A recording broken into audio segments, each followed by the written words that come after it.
some inconsistencies, as Mary was noted, between the modeling that the GC3 has done in terms of what's necessary to hit the GWSA goals and some of the programs proposed in the CES.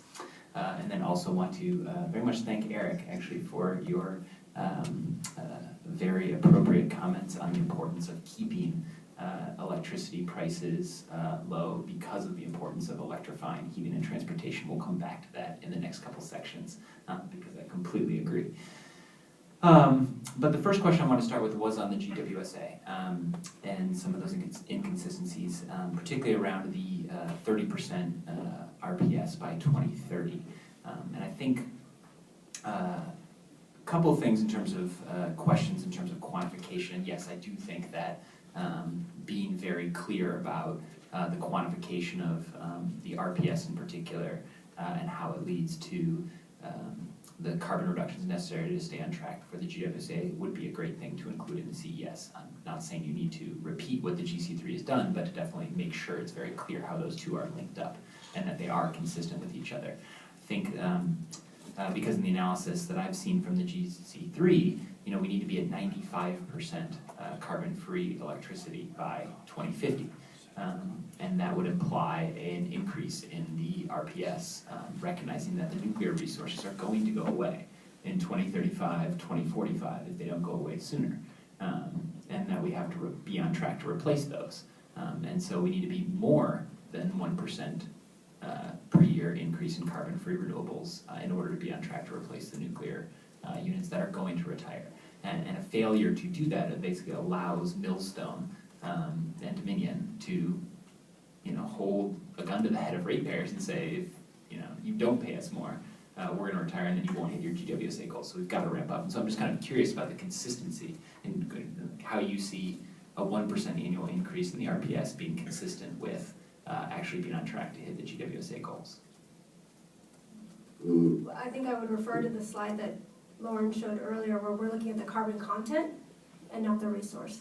So it's broader than class 1. We're looking broadly at clean energy resources.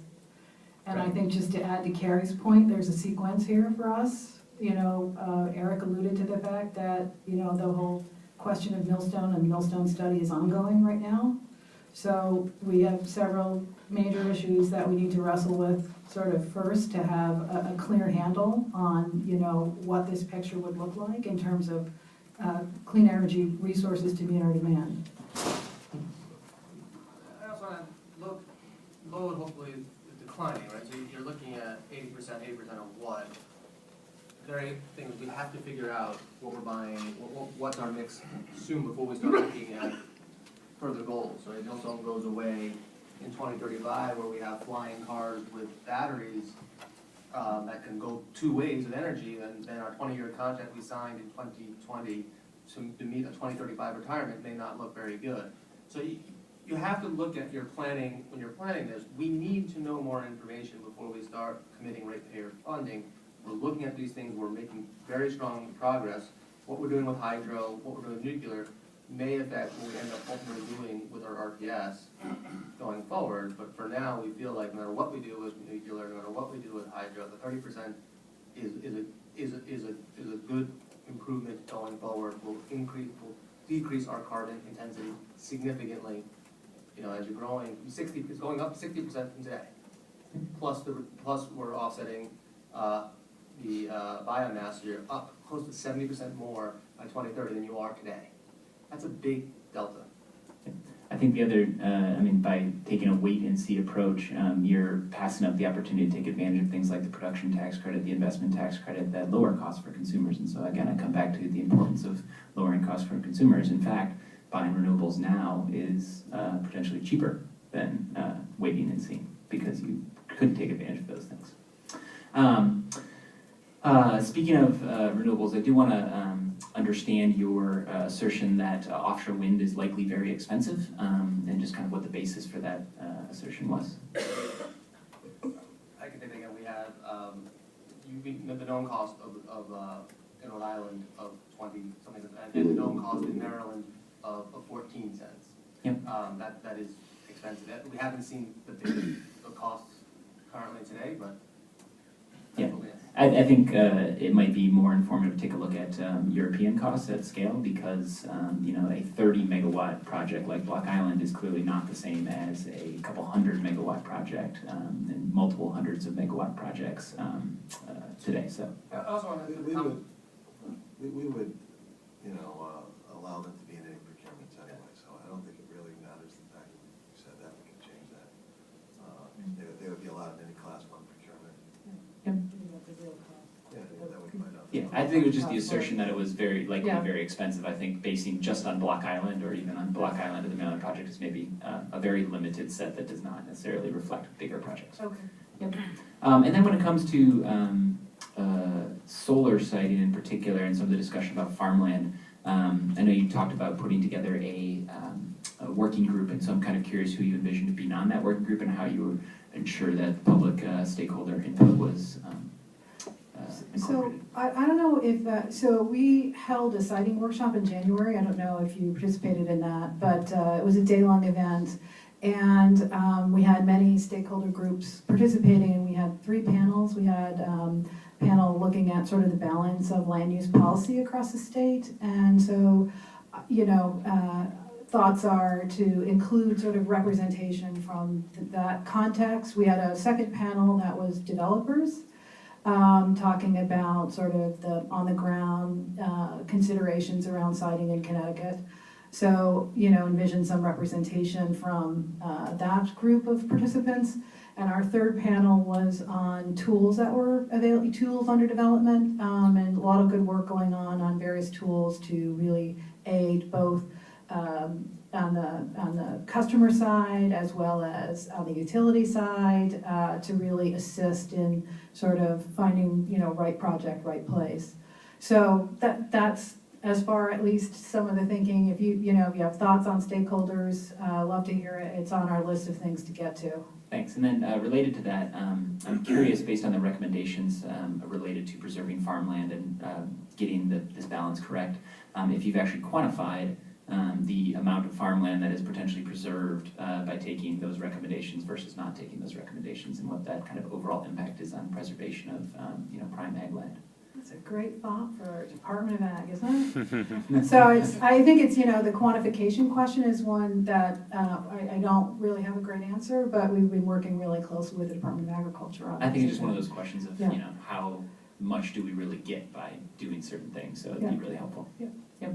I think I'm gonna skip some of the behind the meter stuff since we've, I think covered that stuff pretty effectively with previous commenters and discussion. But I do want to talk a little bit about some of the terms that are used in, particularly, Eric, you were referring to intermittency earlier, and base load is used in the report. And so I want to paraphrase Princess Bride here for a moment, which is sometimes these people are using these terms. I do not think they mean what people think they mean. And so I just want to kind of, very renewable resource, particularly wind, is not intermittent, it's variable. In the sense, intermittency is something that triggers off right away, right? Big resources, like nuclear, can be intermittent because they can trip in immediately and then you have a big problem.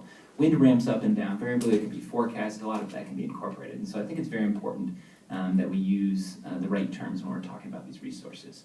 Particularly, the term baseload is used, and so I kind of want to understand in the CES when it's used twice, particularly to refer to baseload, and this is everybody misuses this term in the electric industry. But it talks about baseload being necessary to back up renewables, which I just want to understand why that term was used when, in fact, they're kind of resources that are needed to back up renewable resources, if any are in fact flexible, fast ramping resources, not necessarily kind of big inflexible resources. So I just want to understand why that term was used and think about backing up renewables.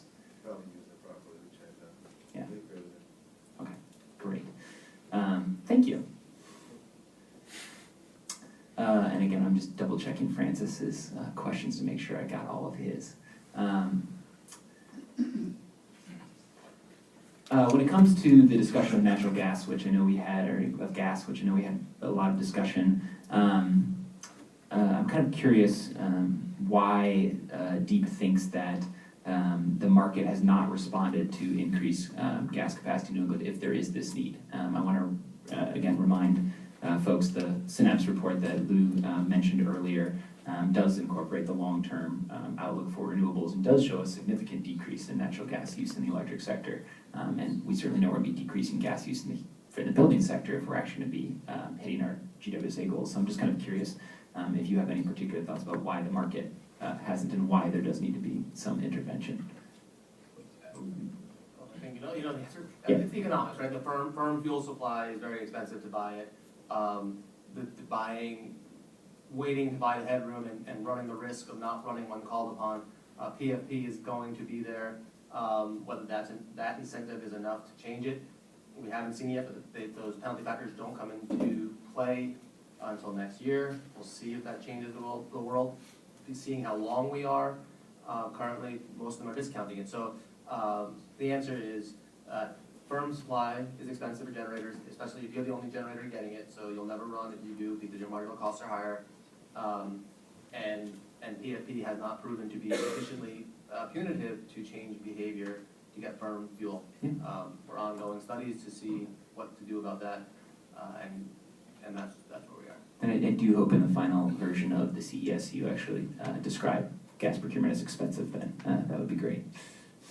Yes. For an individual generator, it certainly is. One generator kind of support when it buys firm fuel supply and no one else does, and for those high use days when no one else is buying it and they can live off of it.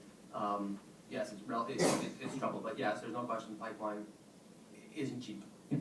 And I think a question on page 67, referring to a recommendation to have the statutory authority to procure large-scale hydropower. Just want to make sure, I mean, I think our understanding is the commissioner does have that power to procure large-scale hydropower. So I'm just kind of curious why it was a recommendation. We do have existing authority, yes. Yep. We have about 11% of load remaining to compete with Class 1. Great. And at least I would think I'd be speaking for Renew if I said, again, I don't think exporting our energy dollars to Canadian hydro